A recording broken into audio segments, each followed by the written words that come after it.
지금 행복하십니까?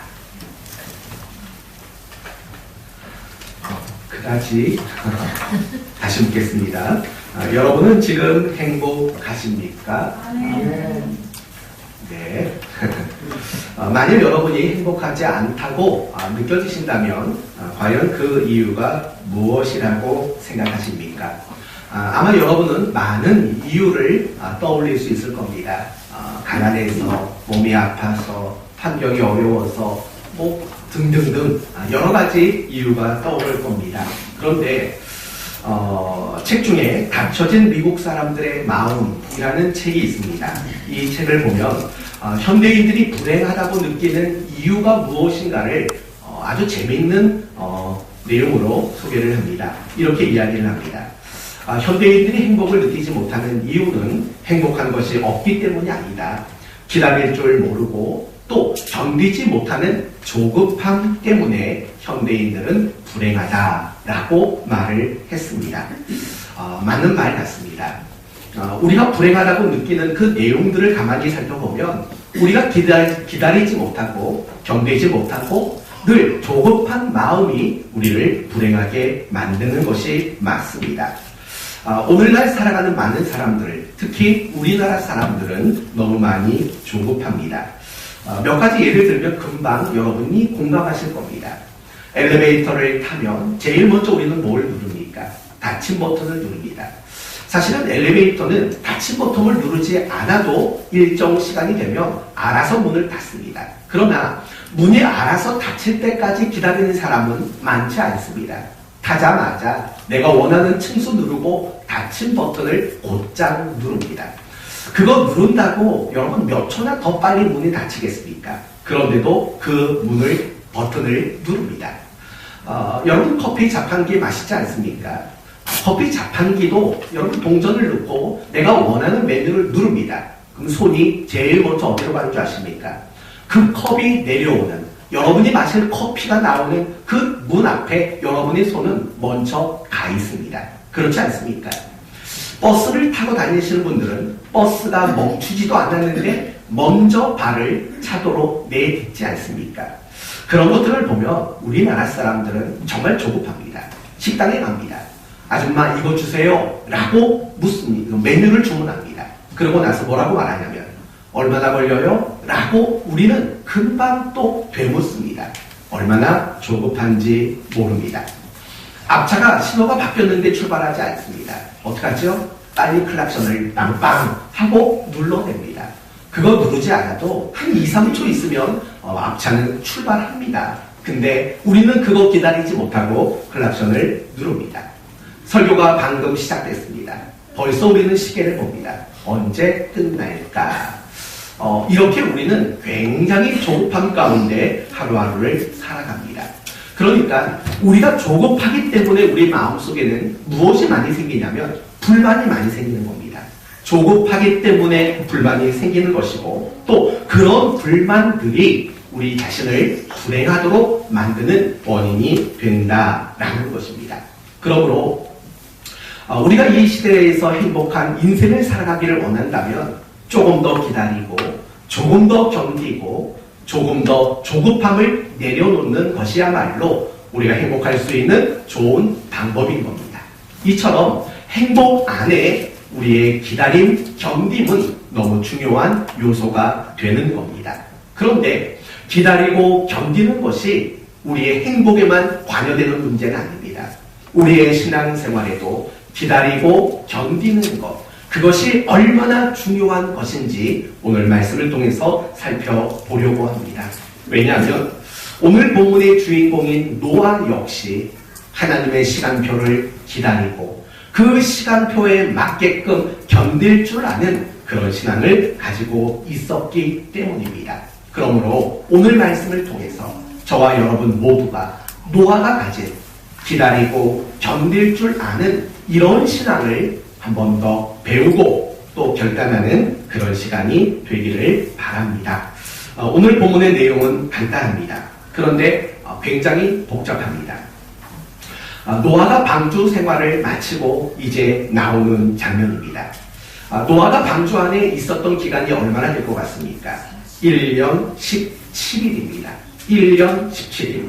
날짜로 따지면 382일 정도 방주 안에 머물다가 나오는 내용인 거지요. 오늘 본문을 이해하기 위해서는 조금 복잡하지만 이 홍수와 관련된, 방주와 관련된 시간표를 한번 확인해 보는 일들이 필요하리라 생각합니다. 우리 한번 7장으로 넘어가 볼까요? 7장 11절.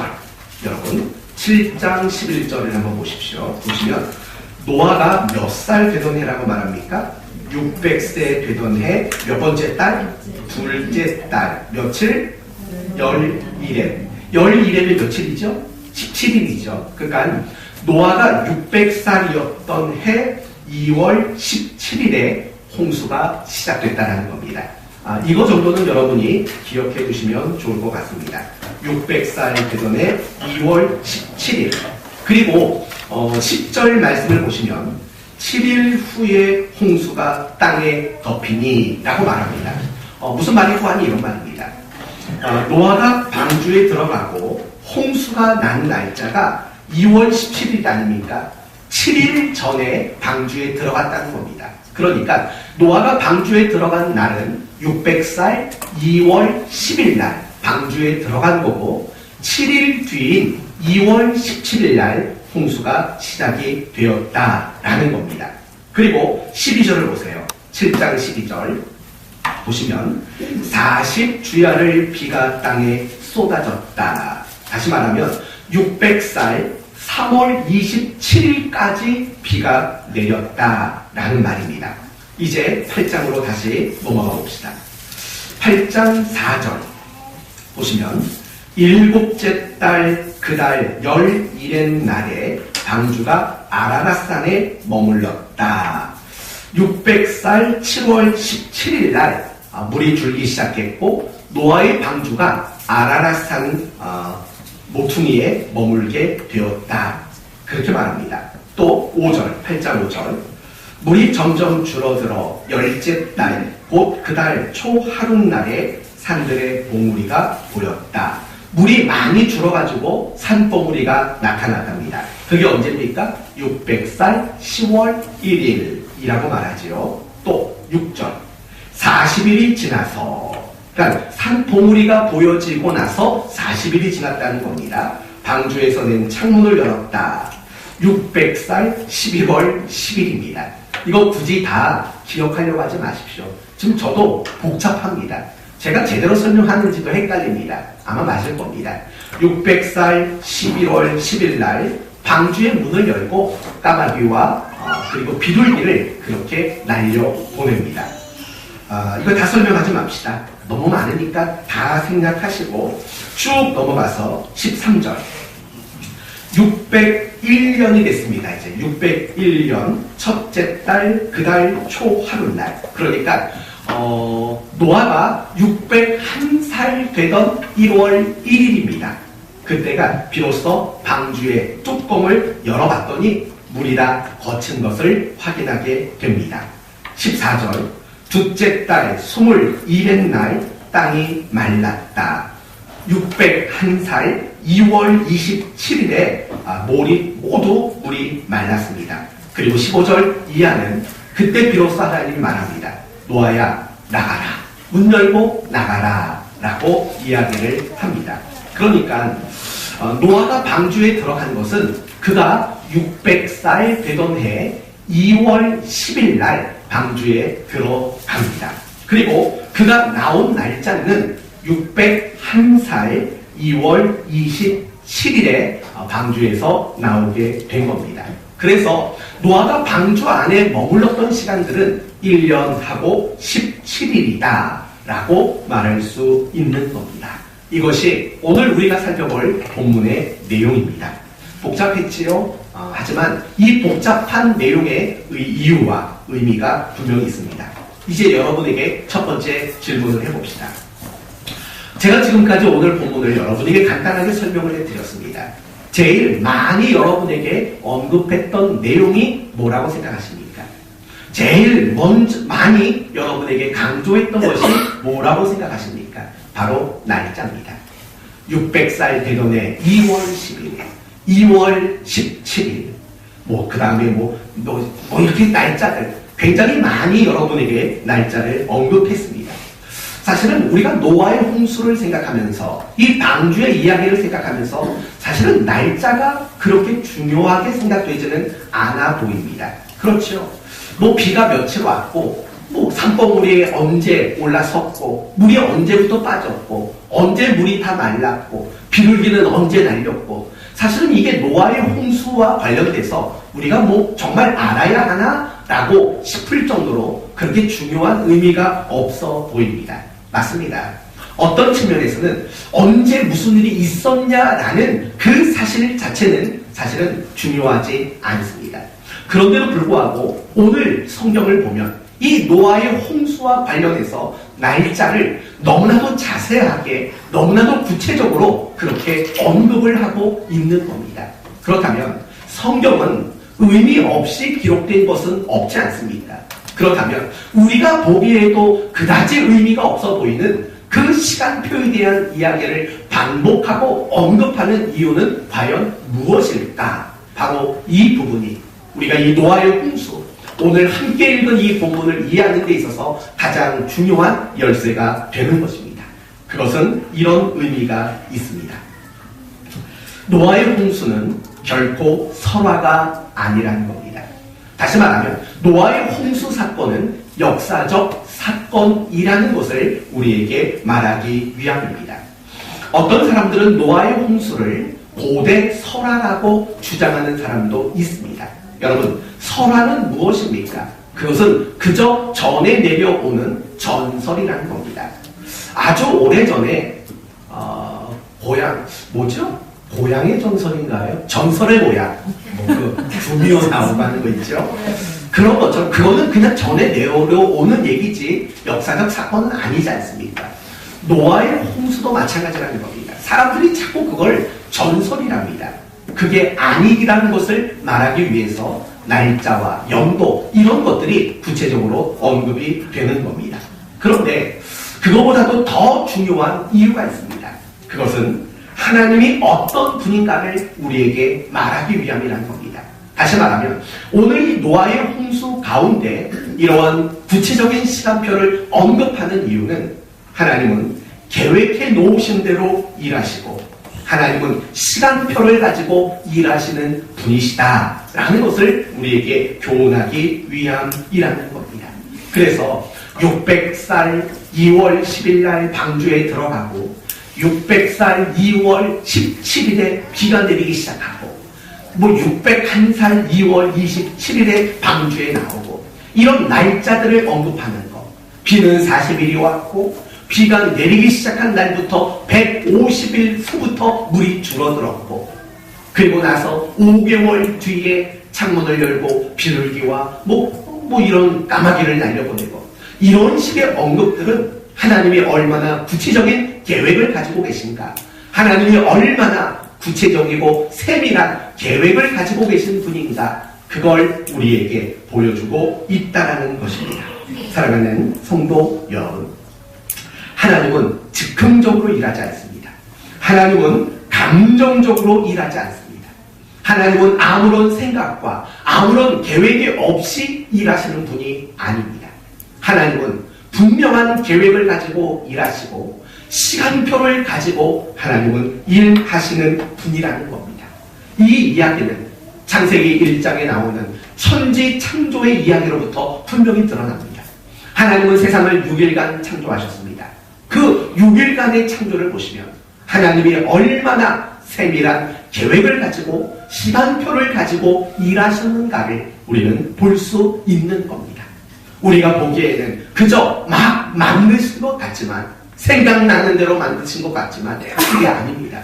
그 창조의 순서를 보십시오. 보시면 첫째 날과 넷째 날이 영광이 되고 둘째 날과 다섯째 날이 영광이 되고 셋째 날과 여섯째 날이 너무 밀접하게 영광됩니다. 어떤 방식으로 영광이 되냐면 다스림, 통치라는 원리 속에서 연관이 됩니다. 간단하게 한 가지만 얘기해 봅시다. 하나님은 첫째 날 뭘 만드셨습니까? 첫째 날. 정말 모르신단 말입니까? 첫째 날 뭘 만드셨습니까? 지목하겠습니다. 네이비. 하나님은 첫째 날 뭘 만드셨습니까? 빛을 만드셨습니다. 원래 어두웠으니까 빛을 만드셨습니다. 그러면 네이비가 제일 잘하는 것 같으니까 넷째 날은 뭐 만들었을까요? 빛과 연관해 보시면 됩니다. 해와 달과 별. 맞습니다. 해와 달과 별을 만드셨습니다. 바로 그겁니다. 하나님은 빛을 만드시고 넷째 날에는 그 빛을 주관하고 다스릴 해와 달과 별이라는 광명체를 만든 겁니다. 둘째 날을 주관할 다섯째 날을 만드신 거고 셋째 날을 주관할 여섯째 날을 만든 겁니다. 그러면서 뭐라고 말씀하신 줄 아십니까? 너는 선악을 알게 하는 나무를 따먹지 말랍니다. 이게 무슨 상관인 줄 아십니까? 온 천지 창조의 중심은 바로 통치와 다스림의 원리 속에 있다는 겁니다. 그러므로 너희는 우리 하나님에게 다스림과 통치를 받아야 하는 존재다라는 식으로 연관이 되게 있는 겁니다. 중요한 건 그겁니다. 제가 이런 설명을 드리는 이유는 하나님의 창조가 어떤 가르침을 주느냐 이전에 하나님이 창조하신 그 모든 창조는 순서가 있고 질서가 있고 우선순위가 있고 분명한 목표와 목적과 계획이 분명히 그 속에는 담겨져 있다는 사실을 여러분에게 강조하는 겁니다. 하나님은 그런 분입니다. 시간표대로 계획하신 대로 하나님은 그렇게 일하십니다. 그래서 아브라함은 뭐라고 말하냐면 430년 후에 너희 후손이 이 땅에 들어올 것이다 라고 말합니다. 몇 년 뒤요? 430년. 바벨론의 포로로 끌려가기 전에 유다 백성들을 향해서는 뭐라고 말합니까? 너희들이 70년 동안 바벨론 포로 생활을 할 거다. 그리고 70년이 마치면 너희들은 다시 돌아오게 될 것이다. 70년을 언급합니다. 여러분 430년과 70년을 언급하고 있다는 것은 이미 하나님의 의 중에는 무엇을 가지고 있다는 겁니까? 시간표를, 계획을 하나님은 가지고 계시다라는 겁니다. 그리고 갈라디아서 4장 4절의 말씀을 보시면 이런 말씀이 나옵니다. 때가 차매 하나님이 그 아들을 보내사 여자에게 나게 하시고 라고 말합니다. 때가 차매라고 말합니다. 여기서 말하는 때라는 것은 결국 하나님의 시간표, 하나님의 계획하신 때를 말하고 있는 거지요. 그래서 솔로몬은 뭐라고 말하냐면 전도서 3장 1절에 이렇게 말합니다. 범사의 기한이 있고 천하 만사가 다 때가 있나니. 여기서 말하는 기한과 때의 주체자는 누굽니까? 하나님이시죠. 하나님이 정하신 모든 기간, 때, 시간표가 있다라고 말하는 겁니다. 그러면서 그 다음에 나오는 이야기는 이런 얘기가 나오는 겁니다. 날 때가 있으면 죽을 때가 있고, 웃을 때가 있으면 울 때가 있고, 심을 때가 있으면 뽑을 때가 있고, 헐 때가 있으면 세울 때가 있고, 다양한 인생의 순간들을 언급하고 있는 겁니다. 맞습니다. 우리가 살아가는 우리의 삶의 모든 순간 속에 하나님의 시간표가 있는 거고 하나님의 계획하신 일이 있는 겁니다. 하나님과 상관없이 일어나는 일들은 결코 없다라는 이야기인 겁니다. 그렇다면 오늘 이 이야기가 우리에게 주는 교훈은 과연 무엇이겠습니까? 그것은 단지 홍수와 관련해서 노아와 관련해서만 하나님이 시간표를 가지고 있었다라는 것을 말하는 것이 아니라 오늘 이 자리에 있는, 오늘 이 시대를 살아가는 우리 모든 사람들, 우리 각 사람을 향해서도 하나님은 계획이 있고 시간표를 분명히 가지고 계시다라는 것을 우리에게 교훈하고 있다라는 것입니다. 사랑하는 성도 여러분, 지금 여러분의 시간표에 주어진 시간들은 어떤 겁니까? 혹시 눈물의 시간입니까? 막막한 시간입니까? 답답하고 괴로운 시간이십니까? 정말 주저앉고 모든 걸 포기하고 싶은 그런 시간을 여러분 맞이하셨습니까? 그렇다면 힘내시기를 바랍니다. 안심할 수 있기를 바랍니다. 왜냐하면 지금 여러분이 겪고 있는 그 모든 순간에 우연히 일어난 순간은 없습니다. 어쩌다 보니 생겨난 순간도 없고 뭔가 잘못돼서 일어난 순간도 없기 때문입니다. 지금 여러분이 겪고 있는 그 모든 순간은 하나님의 영원하신 계획, 하나님의 섬세하고 세밀하신 그 시간표 속에서 마주한 순간들이라는 그런 믿음과 확신을 우리는 가질 줄 알아야 하는 겁니다. 어떤 사람이 훌륭한 신자인 줄 아십니까? 내가 겪고 있는 그 순간이 어떤 순간이든지 간에 하나님의 계획하심 속에 있는 순간이고 하나님의 시간표 속에 담겨져 있는 순간임을 아는 신자가 훌륭한 신자인 겁니다. 그리고 더 나아가서 하나님께서 나에게 이런 순간을 겪게 하시는 의미가 뭐고 뜻이 무엇이고 그것을 통해서 이루시고자 하는 것은 무엇입니까를 묻고 고민할 줄 아는 신자, 정말 그런 신자야말로 훌륭한 신자인 줄로 믿습니다. 저는 여러분 모두가 어떤 순간을 만났을 때 원망과 불평으로 그 시간을 마주하지 마시고 그 시간 속에 하나님의 시간표와 뜻이 있음을 알고 하나님께 묻고 확인하는 더 훌륭한 신자 되시기를 예수 그리스도의 이름으로 축원드립니다. 여러분, 노아가 방주에 있었던 시간은 최소한 1년이 넘습니다. 1년하고 17일입니다. 대략 382일 정도 되는 시간을 그는 방주 안에 있었습니다. 전 문득 그런 생각이 들더라고요. 얼마나 답답했을까라는 생각이 들었습니다. 그렇지 않겠습니까? 여러분, 며칠만 여러분 집 밖에 나가지 말고 집 안에만 있으면 어떨 것 같습니까? 답답하지요. 답답할 수밖에 없지 않겠습니까? 그런데 노아는 그 방주 안에서 1년이 넘는 시간을 그는 있었습니다. 얼마나 힘들고 얼마나 답답했겠습니까? 한번 정황을 생각해 보십시오. 방주는 물이 샜을까요? 물이 안 샜을까요? 안 샜습니다. 40일 폭우가 쏟아졌습니다. 하늘에서 구멍이 난 것처럼 비가 내렸습니다.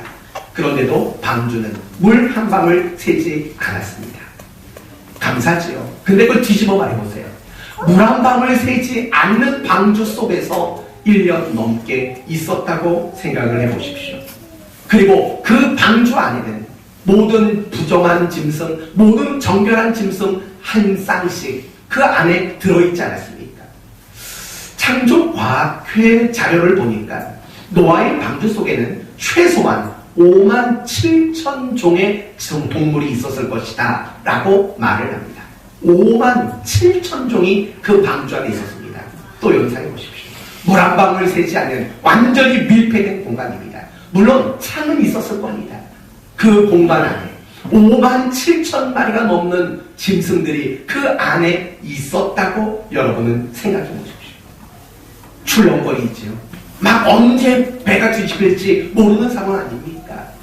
얼마나 두려운 마음도 있었겠습니까? 그런데 그런 상황에서, 그런 환경에서 1년 넘도록 그가 있었다면 그는 굉장히 힘들고 답답할 수밖에 없었다는 거죠. 그럼에도 불구하고 노아는 1년이 넘는 그 시간들 속에 기다리고 견딜 줄 아는 그런 신앙을 그는 가지고 있었다는 겁니다. 저는 바로 오늘 이 부분을 여러분과 함께 나누고 싶은 겁니다. 노아는 하나님의 때를 기다리고 하나님의 시간표를 가운데 견딜 줄 아는 그런 신앙을 가지고 있었습니다. 여러분, 4절 말씀을 한번 보겠습니까? 오늘 본문 4절을 보면 7째 달, 곧 그 달 11의 날에 방주가 아라랏산에 머물렀다 라고 말합니다. 노아가 600살 되던 해 7월 17일에 방주가 드디어 육지에 멈춰섰다는 겁니다. 여러분, 배가 더 이상 움직이지 않는다면 한 번쯤은 문 열고 나올 법도 하지 않겠습니까? 얼마나 답답한 시간들이겠습니까? 적어도 5개월 이상 방주 안에 머물러 있었던 시점 아닙니까? 좀 나와봐도 괜찮을 법한 그런 시간입니다. 또 11절 말씀을 봅시다. 11절. 저녁에 비둘기가 그에게로 돌아왔는데 그 입에 감람나무 새 잎사귀가 있는지라. 이에 노아가 땅에 물이 줄어든 줄을 알았으며 라고 말합니다. 노아가 방주에서 비둘기를 날려보냈을 때가 11월 17일입니다. 잎사귀를 물고 왔습니다. 그 말은 곧 무슨 말입니까? 이제 땅이 말라가고 있다라는 걸 확인받는 순간 아닙니까? 그 정도쯤 되면 또 나와도 괜찮지 않겠습니까? 하나만 더 봅시다. 13절.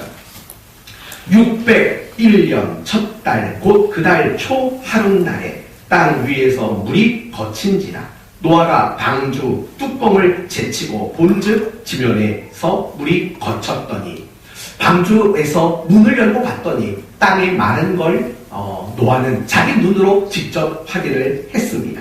그러면 여러분 앞에 거는 다 그렇다 쳐도 이로 601살 1월 1일에 자기가 직접 눈으로 목격한 그 땅을 본 거 아닙니까? 이 정도쯤 되면 이제 나와도 괜찮지 않겠습니까? 그런데 자신이 눈으로 땅이 말랐다는 것을 봤는데도 불구하고 노아는 거의 2달 가까이 방주에서 계속 나오지 않고 있었다는 겁니다. 그러면 여러분은 그 이유가 무엇이라고 생각합니까? 땅이 완전히 말랐습니다. 그건 자기 눈으로 본 겁니다. 그런데도 노아는 방주에서 나오려고 하지 않았습니다. 이유는 과연 뭘까요? 무서웠기 때문일까요? 아니면 나가고 싶은 마음이 없었기 때문일까요? 아닙니다. 여러분 1년이 넘도록 땅을 밟아보지 못했습니다. 얼마나 땅을 밟아보고 싶겠습니까? 얼마나 신선한 공기를 마시고 싶겠습니까? 얼마나 자유롭게 뛰어다니고 싶겠습니까? 안 그러겠습니까? 지금 여러분이 힘들고 어려운 순간을 겪고 있다면 마음은 무엇입니까? 빨리 이 어려운 것들이 해결되면 좋겠고 빨리 내 마음이 좀 편안해지면 좋겠다. 이런 마음 간절하지 않겠습니까? 그 마음과 같이 노아도 같았을 것입니다. 빨리 나가고 싶다. 빨리 땅을 밟아보고 싶다. 정말 신선한 공기를 들여 마시고 싶겠다. 이런 마음들이 왜 없었겠습니까? 그러나 노아는 기다리는 겁니다. 그러나 노아는 견디는 겁니다. 무엇을 기다리고 무엇을 견뎠을까요? 됐다. 이제 나가라. 하나님께서 새로운 때를 주시고 새로운 시간표를 부여하실 때까지 노아는 묵묵히 답답하고 괴로운 그 공간에서 기다리고 견딜 줄 아는 그런 신앙의 모습을 그는 가지고 있었다는 겁니다. 그것이 바로 믿음이고 그것이 바로 신앙의 본질이라는 겁니다. 사랑하는 성도 여러분, 우리 모두도 노아의 신앙을 본받아야 합니다. 우리도 노아처럼 기다리고 견딜 줄 아는 신앙을 가져야 합니다. 하나님이 나에게 무엇이라고 말씀하실 때까지, 하나님이 나에게 새로운 때를 맞이하도록 하실 때까지, 하나님이 나에게 새로운 시간표를 건네주실 때까지 우리는 기다리고 우리는 묵묵히 견딜 줄 아는 우리가 되어야 합니다. 그것이 바로 훌륭한 신앙인 겁니다. 우리는 훌륭한 신앙을 착각하고 오해합니다. 우리는 훌륭한 신앙을 내 시간표대로 모든 걸 만들어내는 걸 훌륭한 신앙이라고 생각합니다. 아닙니다. 기도 열심히 해서 내 시간표대로 모든 걸 만드는 게 훌륭한 시간이 아니라 하나님의 시간표에 나를 쳐서 복종시킬 줄 아는 신앙, 그것이 훌륭한 신앙이라는 것을 여러분 믿으시고 그런 신앙의 소유자가 될 수 있기를 바랍니다. 하나님의 시간표를 주실 때까지 기다리고 견디는 것, 그것이야말로 가장 수준 높은 신앙의 모습입니다. 여러분이 성경을 읽어보십시오. 그리고 많은 신앙의 인물들을 보십시오. 그리고 여러분이 그 사람을 보며 감복할 때가 언제인 줄 아십니까? 그들이 그 환난과 고통 속에서도 기다리고 견디는 그런 신앙의 모습을 볼 때 우리는 그들의 신앙에 감복할 수밖에 없는 겁니다. 그래서 성경은 최고의 신앙의 자리에 무엇을 언급하냐면 항상 인내를 언급하고 있다는 사실을 잊지 말아야 합니다. 우리가 소망에 다다르기 바로 직전의 상태, 그게 바로 최고의 수준인데 그게 바로 인내인 겁니다. 환난은 인내를, 인내는 연단을, 연단은 우리를 소망에 이르게 한다라고 성경은 말하고 있는 겁니다. 그러므로 사랑하는 성도 여러분, 어떤 순간 속에서도 하나님의 때를 기다리고 견딜 줄 아는 여러분 되시기를 바랍니다. 다르게 말하면 조급하지 않는 여러분 되시기를 바랍니다. 항상 우리의 삶에 문제가 되는 것, 그것은 바로 조급함 때문입니다. 교통사고가 왜 날까요? 교통사고는 조급해서 나는 겁니다. 정말 조급한 마음만 버린다면 교통사고는 상당히 많이 줄어들지 않을까요? 성수대교는 왜 무너졌습니까? 삼풍백화점은 왜 무너졌습니까? 결국 무엇인가에 대한 조급함 때문 아닙니까? 왜 자식을 보며 실망하십니까? 조급하기 때문입니다. 왜 부부는 서로 그렇게 싸웁니까? 서로 향해 조급한 마음을 가지기 때문입니다. 우리의 인생에서 어떤 문제가 생긴다면 반드시 그 속에는 조급함이 있을 수밖에 없는 겁니다. 우리의 신앙생활도 마찬가지입니다. 항상 우리의 신앙생활 속에 어떠한 문제가 생기는 이유는 조급함 때문일 수밖에 없는 겁니다. 조급하면 우리는 믿음에서 이탈해질 수밖에 없는 것을 잊지 마십시오. 신의 산 아래에 있었던 이스라엘 백성들을 생각해 보십시오. 그들이 금송아지를 왜 만들었습니까? 조급해서요. 왜 조급했습니까? 산에 올라간 모세가 40일이 되도록 내려오지 않았습니다. 그래서 금송아지 만들었습니다. 그런데 그 금송아지를 만들고 얼마 지나지 않아 모세는 내려왔지 않습니다. 결국 조급함이 그들로 하여금 금송아지 우상을 만드는, 그들의 믿음이 하나님으로부터 멀어지도록 만드는 이유가 됐던 것입니다. 사울 왕도 마찬가지입니다. 사울이 통치하던 때에 블레셋은 끊임없이 이스라엘을 침범했습니다. 어느 날 블레셋이 선전포고를 했습니다. 사울은 두려웠습니다. 그래서 선지자 사무엘에게 와서 도와달라고 요청을 했습니다. 그리고 사무엘은 말합니다. 내가 7일 안에 가겠습니다. 7일이 다 되어가도록 사무엘 선지자가 오지 않았습니다. 그래서 어떻게 했는 줄 아십니까? 사울이 제사장 말고는 드릴 수 없는 번제를 친히 자기 손으로 드리는 죄를 짓게 됩니다. 그 죄를 짓게 된 이유가 무엇입니까? 결국은 조급함 때문 아닙니까?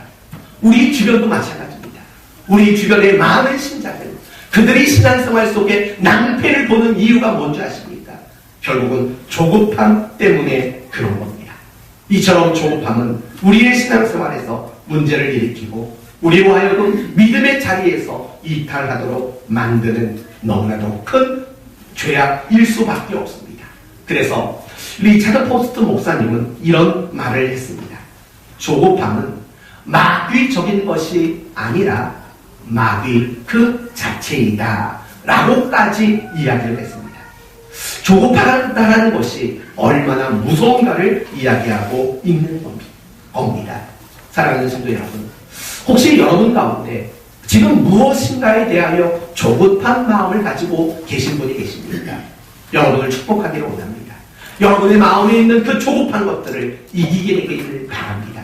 말의 조급함, 생각의 조급함, 행동의 조급함, 결정의 조급함, 그 어떤 조급함도 이겨낼 수 있는 여러분 모두가 되시기를 바랍니다. 그러면 어떻게 합니까? 기다리셔야지. 하나님이 새로운 시간표를 여러분에게 펼쳐줄 때까지 기다리고 견딜 줄 아는 그런 신앙이 우리에게 있어야 합니다. 이제 우리는 이런 궁금증이 들 겁니다. 왜? 하나님은 왜 우리를 기다리게 만드실까? 하나님은 왜 우리를 자꾸 견디라고만 말씀하실까를 생각해 보십시오. 과연 그 이유가 여러분은 뭐라고 생각하십니까? 왜 자꾸 기다리랍니까? 왜 자꾸 견디랍니까? 이유는 간단합니다. 여러분을 훈련하기 위해서입니다. 그리고 그 훈련을 통해서 여러분을 더 온전하게 세우시기 위함이 목적인 겁니다. 오늘 본문의 노아를 한 번 더 생각해 보십시오. 노아는 오랜 시간, 그 쉽지 않은, 만만치 않은 그 시간을 기다리고 견뎠습니다. 그것은 노아에게 훈련의 시간이었습니다. 어떤 훈련의 시간이었습니까? 그가 하나님의 동역자로 만들어지고 세워지는 훈련의 시간이었던 겁니다. 그게 어디에 나오냐면 9장 1절을 보시면 나옵니다. 9장 1절을 보십시오. 9장 1절 같이 한번 읽어봅시다. 하나님이 노아와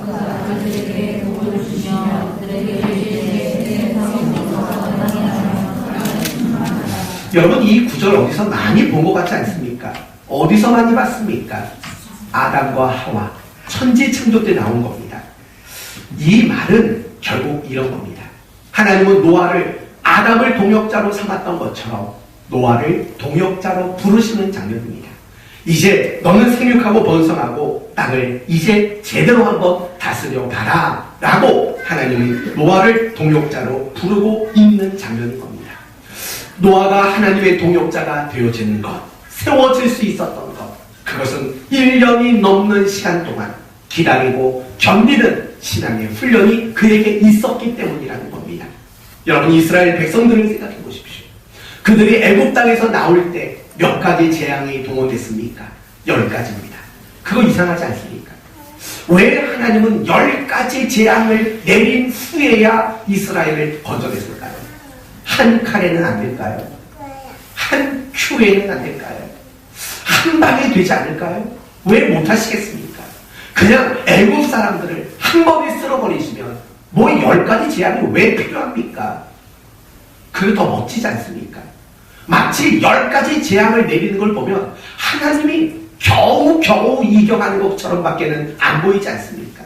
그냥 한 번에 다 쓸어버리고 이스라엘을 건져내시면 얼마나 기가 막힌 장면이 연출되겠습니까? 근데 한 번 했는데 안 됩니다. 2번 했는데도 안 됩니다. 3번, 4번, 5번 했는데도 안 됩니다. 7번, 8번, 9번 했는데도 안 됩니다. 10번 하니까 됐습니다. 참 우스운 얘기 아닙니까?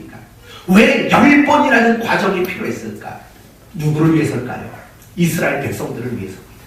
하나님이 철저히 어떤 분인가를 보여주기 위한 훈련의 기간입니다.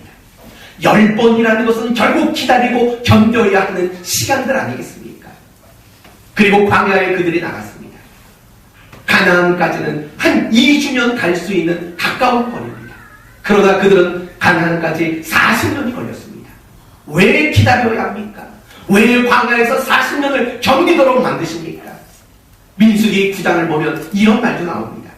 이틀이든지 한 달이든지 1년이든지 구름이 성막 위에 머물러 있을 동안에는 이스라엘 자손이 진영에 머물러 행진하지 아니하다가, 이 표현을 잘 보세요. 이틀이든 한 달이든 1년이든 구름이 머물러 있으면 그들은 움직이지 않았다라고 말합니다. 쉬운 일입니까? 어렵습니다. 그러나 기다리고 견디는 훈련을 하나님은 40년을 시킨 것 아닙니까? 그 결과가 뭡니까? 죄로 관영한 가나안 땅을 심판하는 일에 이스라엘 백성들을 하나님은 동역자로 그렇게 세우신 것 아니겠습니까? 기다리고 견디는 것 힘든 겁니다. 어쩌면 기다리고 견디는 것보다 더 힘든 건 없을 겁니다. 기다리고 견디는 건 힘들고 고통스러운 겁니다. 그러나 그것은 우리를 단련합니다. 기다리고 견디는 것은 우리를 강하게 합니다. 기다리고 견디는 것은 우리를 더 온전하게 세우시는 하나님의 가장 좋은 방법입니다. 그것 때문에 여러분이 알고 있는 아브라함이 있는 겁니다. 기다리고 견디는 것이 있었기 때문에 아브라함이 만들어진 것 아닙니까? 75세 그를 불렀습니다. 자식 주겠다고 합니다. 하지만 25년 동안 안 주셨습니다. 기다리게 하셨습니다. 그리고 견디게 하셨습니다. 그 결과 그를 믿음의 조상으로 만드신 것 아닙니까? 사랑하는 성도 여러분, 우리의 인생은 하나님의 시간표 속에 있습니다. 물론 하나님의 시간표가 다 정해져 있습니다. 그러나 우리의 기도를 통해 하나님은 그 시간표를 바꿔주시기도 합니다. 그러나 중요한 것은 하나님이 주신, 허락하신 그 시간표 속에서 우리는 기다리고 견딜 줄 아는 그 신앙을 가져야 한다는 것입니다. 그 훈련이 여러분을 온전한 하나님의 사람으로 여러분을 만드는 겁니다. 하나님의 나라를 세우는 일꾼으로 여러분을 세워가는 방법이 기다리고 견디게 하시는 하나님의 방법임을 여러분 모두가 믿으시기를 바랍니다. 기다리십시오. 견디십시오.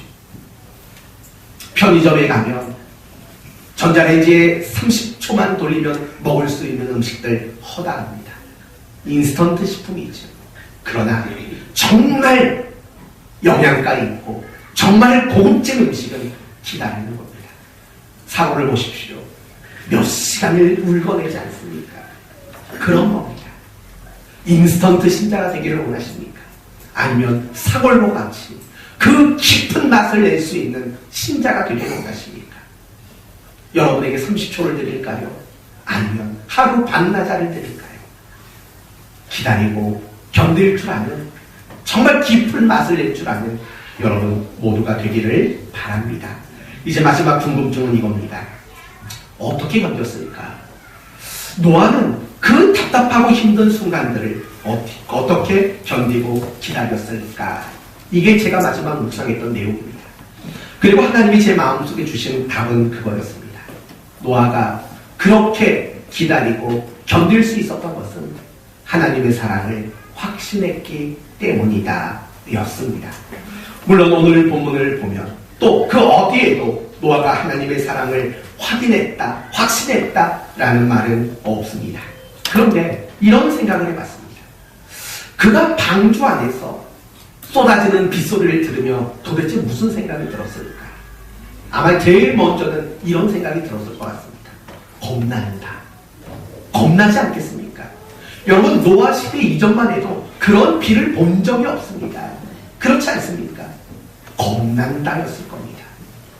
아무튼 하나님의 명령대로 노아는 방주를 만들었습니다. 방주를 몇 번째 만들었을까요? 첫 번째 만들었죠. 뭐 고민합니까? 노아는 방주를 처음 만든 겁니다. 그런데 생각해 보세요. 지금 이 노아가 살던 시대는 수천 년 전입니다. 그때 난생 처음 만든 첫 번째 작품입니다. 근데 신기하죠.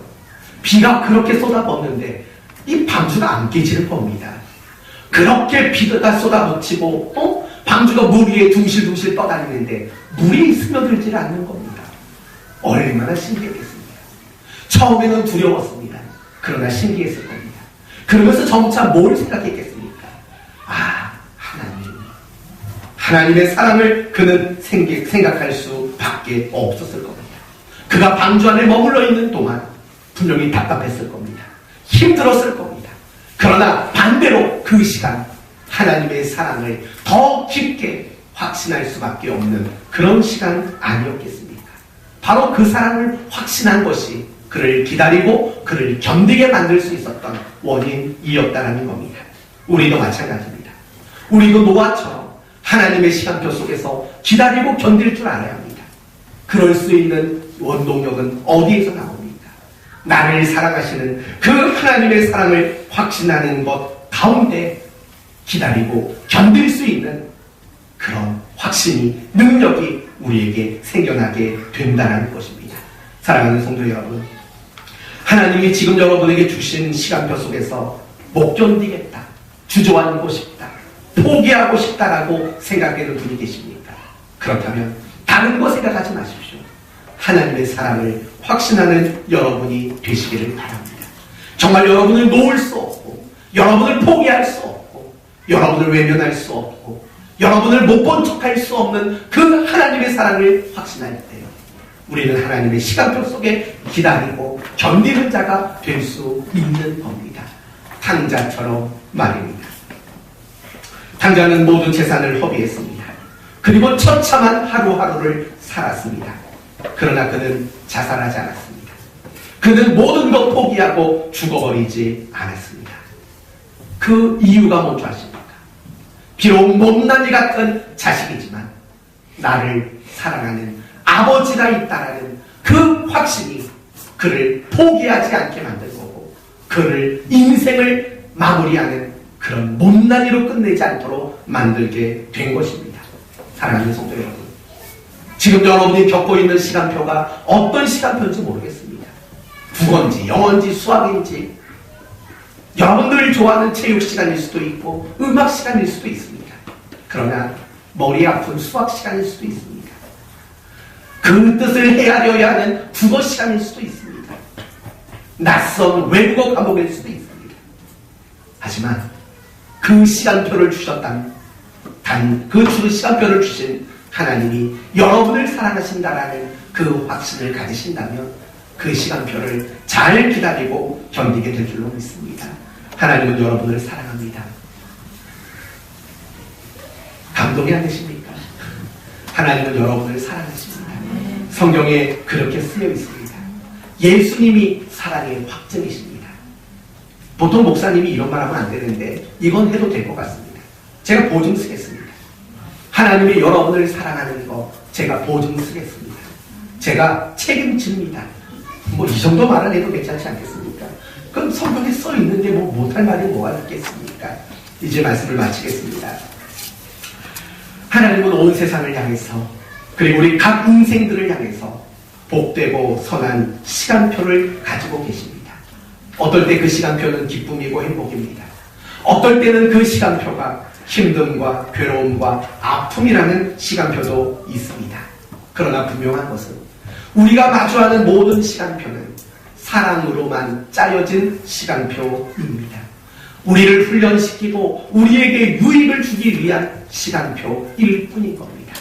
그러므로 저는 여러분 모두가 하나님의 사랑을 확신함으로 하나님의 시간표 속에서 기다리고 견딜 줄 아는 조급해하지 않는 이 시대 노아가 되시고 하나님의 동역자로 살아가는 복된 인생 되시기를 바랍니다. 기다리고 견디는 여러분 되시기를 예수님의 이름으로 축원드립니다. 아멘. 하나님 감사합니다. 우리가 제일 못하는 것